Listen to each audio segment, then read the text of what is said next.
Assalamualaikum students, hope you are all well. In today's lecture we will discuss in detail about stomach. Stomach is basically our primary digestive organ. इसके अलावा हम लोग different digestive organs के बारे में already पढ़ चुके हैं, जैसे कि माउथ के बारे में और सलाइवरी ग्लैंड्स के बारे में। इसके अलावा हम लोग सलाइवा और टीथ को भी इन डिटेल डिस्कस कर चुके हैं। तो आज हम लोग डिस्कस करते हैं स्टमक को। इसका हमने बताया कि प्राइमरी डाइजेस्टिव ऑर्गन है, मीन्स जिसने डाइजेशन करवानी होगी। It is basically the J-shaped organ of alimentary tract between esophagus and duodenum. ये J-shaped organ होता है हमारे एलिमेंट्री ट्रैक का या एलिमेंट्री कैनाल का। एलिमेंट्री ट्रैक बेसिकली हमारे माउथ से स्टार्ट होता है और एनएस तक जा रहा होता है। ये एक लॉन्ग ट्यूब होती है जिसमें हमने बताया ये स्टमक किस पोजीशन में आ रहा होगा, एसोफेगस से स्टार्ट होगा और ड्यूडेनम में इसकी एंडिंग हो रही होगी। ये एसोफेगस है, यहाँ पे हमारी ड्यूडेनम स्टार्ट हो रही है। तो इसके दरमियान हमारे पास कौन सा ऑर्गन आ रहा होता है, stomach. Volume of empty stomach is 50 ml। जब हम लोगों ने कुछ खाया पिया नहीं होगा तब हमारे स्टमक का वॉल्यूम कितना होगा, 50 ml। लेकिन जब हम लोगों ने किसी चीज़ को कंज्यूम करना होगा तब हमारी स्टमक की स्टोरेज कैपेसिटी होती है 1.5 लीटर। हम लोग लिक्विड और सॉलिड मटेरियल कंज्यूम कर सकते हैं। इसके अलावा कुछ कंडीशंस होती हैं, जैसे अडल्ट ह्यूमन में देखा जाए तो जो स्टमक की स्टोरेज कैपेसिटी है वो एक्सपेंड कर सकती है 4 लीटर तक। नेक्स्ट हमारे पास आ रहे हैं parts of stomach. Parts of stomach start करने से पहले हमें पता होना चाहिए कि बेसिकली एम्ब्रियोनिक लाइफ में हमारी स्टमक की डेवलपमेंट किस तरह से होती है, किन वीक्स में होती है। तो जो हमारा 5th वीक होता है एम्ब्रियोनिक लाइफ का, उसमें हमारी ट्यूबुलर एम्ब्रियोनिक फॉरगेट की डायलेशन होती है। किस तरह से, फॉर एग्जांपल यहाँ पे हमारे पास आ रहा है एलिमेंट्री कैनाल, यहाँ पे स्पाइनल कॉर्ड आ रहा है, ठीक है। यहाँ पे हमारे पास फॉर एग्जांपल आ रहा है thoracic region T1 T2 T3 और ये सो ऑन जा रहा है T12 तक। नेक्स्ट हमारे पास यहाँ पे लंबर रीजन आ जाता है L1 L2 L3 L4 and L5। Next हमारे पास आ जाता है सेक्टम रीजन S1 S2। तो जो हमारा 5th वीक होता है एम्ब्रियोनिक लाइफ का, तो उसमें हमारे पास यहाँ पे डायलेशन होती है ट्यूबुलर एम्ब्रियोनिक फॉरगेट की। नेक्स्ट हमारे पास कौन सा वीक आ जाता है, वीक 6।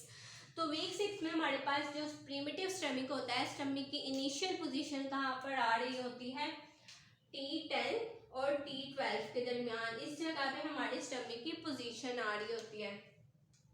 7th वीक में हमारे पास हमारा प्रॉपर स्टमक जो होता है उसकी मॉर्फोलॉजी डेवलप हो जाती है, जो कि कहाँ से स्टार्ट हो रही होती है, T11 से स्टार्ट होती है और वो जा रही होती है L3 तक। बेसिकली इस पोजीशन में हमारे पास स्टमक इस्टेब्लिश हो जाता है। नेक्स्ट हमारे पास आ रहे हैं पार्ट ऑफ स्टमक। इसमें हमारे पास टोटल 4 पार्ट्स आ रहे हैं, cardiac region, fundus, body corpus and pyloric region, जिनको हम लोग अभी इन डिटेल डिस्कस कर लेते हैं। सबसे पहले हमारे पास आ रहा है cardiac region. It is the upper part of stomach where oesophagus open. ये हमारे स्टमक का अपर पार्ट है, ठीक है। ये हमारे पास है एसोफेगस, जो कि यहाँ पे हमारे पास स्टमक में ओपन हो रही है इस जगह पर, ठीक है। This opening is guarded by sphincter called cardiac sphincter. अब यहाँ पे हमारे पास कार्डिक स्फिंक्टर होता है इस जगह पर, ठीक है। अब इस कार्डिक स्फिंक्टर ने क्या करना होता है, जब एसोफेगस से फूड हमारे स्टमक में आना होता है तो इसने ओपन हो जाना होता है ताकि हमारे स्टमक में फूड आ जाए। जैसे ही हमारे स्टमक में फूड आएगा ये क्लोज हो जाएगा और फर्दर डाइजेशन चलेगी with the help of acids and enzymes. इसके अलावा यहाँ पे हमारे पास ना इस जगह पर एक डिप्रेशन सा आ रहा है, एक उसे कहा जाता है कार्डिक नोच। नेक्स्ट पार्ट हमारे पास स्टमक का आ रहा है fundus, small dome shape organ elevated above the line of oesophageal opening. Basically इस जगह पे हमारे पास ना थोड़ी सी एलिवेशन आ रही होती है। ये जो मैं हाईलाइट कर रही हूँ ये बेसिकली हमारा स्टमक का कौन सा पार्ट होता है, फंडस। अब ये जो हमारा स्टमक का फंडस पार्ट है, जब भी हम लोग कोई एयर वगैरह स्वेलो कर लेंगे माउथ के थ्रू तो वो हमारे स्टमक के किस पार्ट में आएगी, फंडस में। नेक्स्ट हमारे पास आ रहा है थर्ड पार्ट, बॉडी और कॉर्पस। ये सबसे लार्जेस्ट पार्ट है हमारे स्टमक का, जो कि 75 to 80% हमारा स्टमक बना रहा होता है। Extend from just below the fundus up to pyloric region. अब ये यहाँ से स्टार्ट हो रही होती है फंडस के नीचे से और पाइलोरिक रीजन से पहले पहले एंड हो रही होती है। ये जो पार्ट हमारे पास ये पार्ट आ रहा है, ये कौन सा पार्ट है? हमारे स्टमक का बॉडी। यहाँ पर इसको इसके अलावा क्या कह सकते हैं? Corpus region. अब इसके अलावा यहाँ पे अगर हम लोग देखें ना तो हमारे पास दो कर्वेचर्स आ रही हैं, एक ये छोटा सा कर्वेचर है, एक ये काफी बड़ा कर्वेचर आ रहा है। जो ये हमारे पास कर्वेचर है इसे कहा जाएगा लेजर कर्वेचर, जबकि ये हमारे पास जो कर्वेचर है उसे कहा जाता है ग्रेटर कर्वेचर। जो ग्रेटर कर्वेचर है वो हमारा लेफ्ट साइड पर होता है, जबकि जो हमारे पास लेजर कर्वेचर है वो हमारा राइट साइड पर होता है। अब यहाँ पे क्वेश्चन राइज हो सकता है कि जो लेजर कर्वेचर है उसका साइज स्मॉल क्यों होता है, जबकि ग्रेटर कर्वेचर का साइज लार्जर क्यों होता है, ग्रेटर क्यों होता है? क्योंकि जो हमारी लेफ्ट गैस्ट्रिक वॉल होती है ना उसकी जो ग्रोथ होती है वो एक्सेलरेटेड होती है, वो ज़्यादा फास्टली ग्रो करता है, जिसकी वजह से यहाँ पे हमारे पास जो कर्वेचर होता है वो ज़्यादा साइज का आ जाता है, जिसकी वजह से हमने कहा ये ग्रेटर कर्वेचर है और ये किस साइड पर है? लेफ्ट साइड पर। नेक्स्ट हमारे पास आ रहा है pyloric region has two parts, pyloric antrum and pyloric canal. अब जो हमारा पाइलोरिक रीजन है स्टमक का वो बेसिकली टू पार्ट्स से कंपोज्ड हुआ है, पाइलोरिक एंट्रम एंड पाइलोरिक कैनाल। सबसे पहले जो बॉडी ऑफ स्टमक है एंड्स होती है antrum and antrum is continued as narrow canal called as pyloric canal. जैसे कि हम लोग यहाँ पर देखें, यहाँ पे हमारे पास ये इसका बॉडी रीजन है, ठीक है। जहाँ भी ये एंड हो रहा है ना यहाँ पे हमारे पास कौन सी रीजन आ जाएगा? पाइलोरिक एंट्रम, ठीक है। जहाँ पे ये आगे जाकर ये देखें यहाँ पे ये थोड़ा सा नैरो हो रहा है, यहाँ पे वाइड है, यहाँ पे आगे ये ऐसे ऐसे नैरो होता जा रहा है, तो इस रीजन को कहेंगे पाइलोरिक कैनाल या फिर इसको पाइलोरिक एंड भी कह सकते हैं। Opening from pyloric canal is guarded by sphincter known as pyloric sphincter. अब यहाँ पे हमारे पास इस जगह पर एक स्फिंक्टर होता है जिसे कहा जाता है पाइलोरिक स्फिंक्टर, जिसकी ओपनिंग हो रही होती है हमारे ड्यूडेनम में। इसके अलावा यहाँ पे हमने कार्डिक स्फिंक्टर में कार्डिक स्फिंक्टर का पढ़ा था, और जो पाइलोरिक स्फिंक्टर है इसका भी सेम यही फंक्शन होता है, इसे ओपन होता है और क्लोज होना होता है। जब हमारे स्टमक में फूड नहीं होता, हमारा स्टमक एम्प्टी होता है, तब पाइलोरिक स्फिंक्टर ओपन रहता है। लेकिन जब हमारे स्टमक में फूड होता है, डाइजेस्टिव प्रोसेसेस चल रहे होते हैं, तब हमारा पाइलोरिक स्फिंक्टर क्लोज होता है। जब इसने फर्दर हमारे फूड ने प्रोसेस के बाद ड्यूडेनम में मूव करना होता है, तब पाइलोरिक स्फिंक्टर ओपन होता है और ये जो हमारा फूड होता है वो ड्यूडेनम तक चला जाता है। इसके अलावा यहाँ पर हमारे पास एक नोज होती है इस जगह पर, यहाँ पे जहाँ हमारी बॉडी एंड हो रही है और जहाँ पे हमारा पाइलोरिक रीजन स्टार्ट हो रहा है, यहाँ पे हमारे पास एक नोज होती है जिसे कहा जाता है इंसिसरा एंगुलैरिस। नेक्स्ट हमारे पास आ रहे हैं फंक्शन ऑफ स्टमक। स्टमक के हम लोग हमेशा से ये फंक्शन पढ़ते आ रहे हैं कि उसने डाइजेशन करवानी होती है, हमारे फूड को स्टोर करना होता है, लेकिन इसके अलावा भी हमारे स्टमक के सेवरल अदर फंक्शंस हैं जिनको हम लोग आज डिस्कस करेंगे। सबसे पहले इसका फंक्शन आ रहा है स्टोरेज। जैसे कि हम लोगों ने स्टार्टिंग में बताया था कि जब हमारा फूड हमारा स्टमक एम्प्टी होता है तो उसका वॉल्यूम होता है जस्ट 50 ml, लेकिन जो हमारे स्टमक की स्टोरेज कैपेसिटी होती है वो होती है 1.5 लीटर। हम लोग सॉलिड मटेरियल या लिक्विड मटेरियल को हम अपने स्टमक में स्टोर कर सकते हैं, लेकिन जो हमारा स्टमक है वो एक्सपेंड कहाँ तक कर सकता है? 4 लीटर तक। तो ये आगे इसकी स्टोरेज कैपेसिटी। नेक्स्ट हमारे पास आ रहा है फॉर्मेशन ऑफ काइम। अब फॉर्मेशन ऑफ काइम किस तरह से होगी? काइम की फॉर्मेशन किस तरह से होगी? जो हमारा बोलस होता है वो हमारे स्टमक की पेरिस्टालसिस जो मूवमेंट्स होती हैं, गैस्ट्रिक जूस बनता है, तो उस गैस्ट्रिक जूस के साथ बोलस मिक्स होता है और एक सेमी सॉलिड सा मटेरियल बना देता है, उस सेमी सॉलिड मटेरियल को कहा जाता है काइम।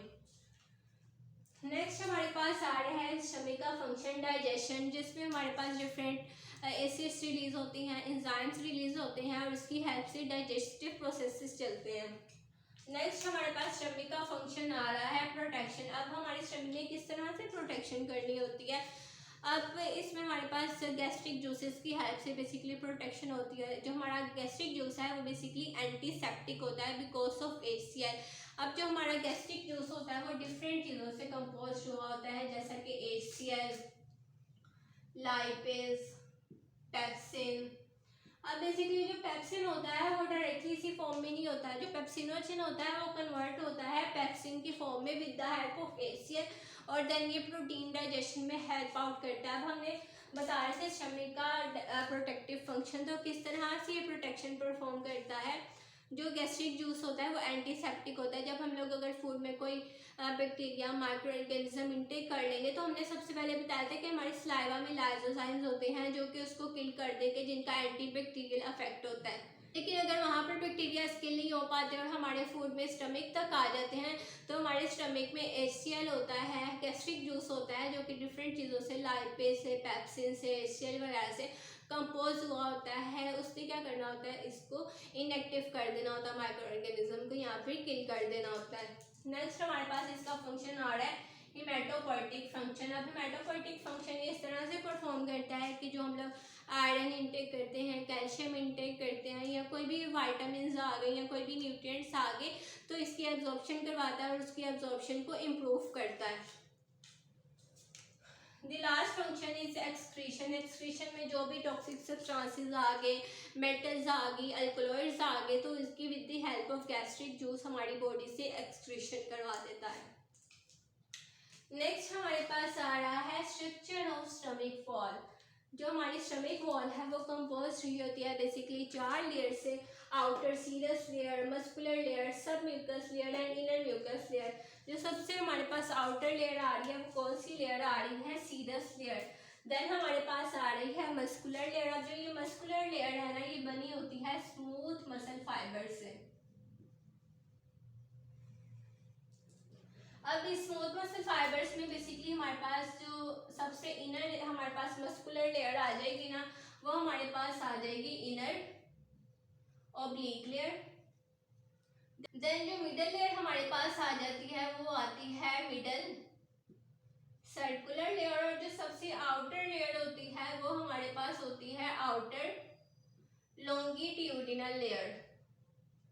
तो मस्कुलर लेयर का हमने बता दिया कि ये further 3 types of smooth muscle fibre से कंपोज हुई होती है, inner oblique, central muscular and outer longitudinal. Next हमारे पास आ रहा है सब mucus layer.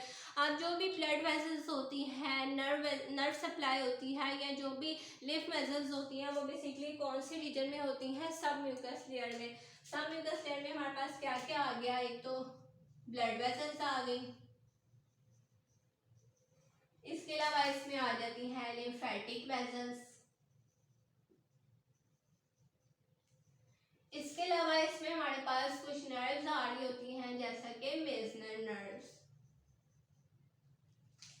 The last and the innermost layer is inner mucous layer. अब जो भी हमारे पास स्टमक के गैस्ट्रिक ग्लैंड्स होते हैं जिन्होंने गैस्ट्रिक जूस की प्रोडक्शन करनी होती है तो वो किस लेयर में होती हैं, इनर म्यूकस लेयर में। जब HCl की भी प्रोडक्शन होती है वो बेसिकली इनर म्यूकस लेयर के थ्रू ही होती है।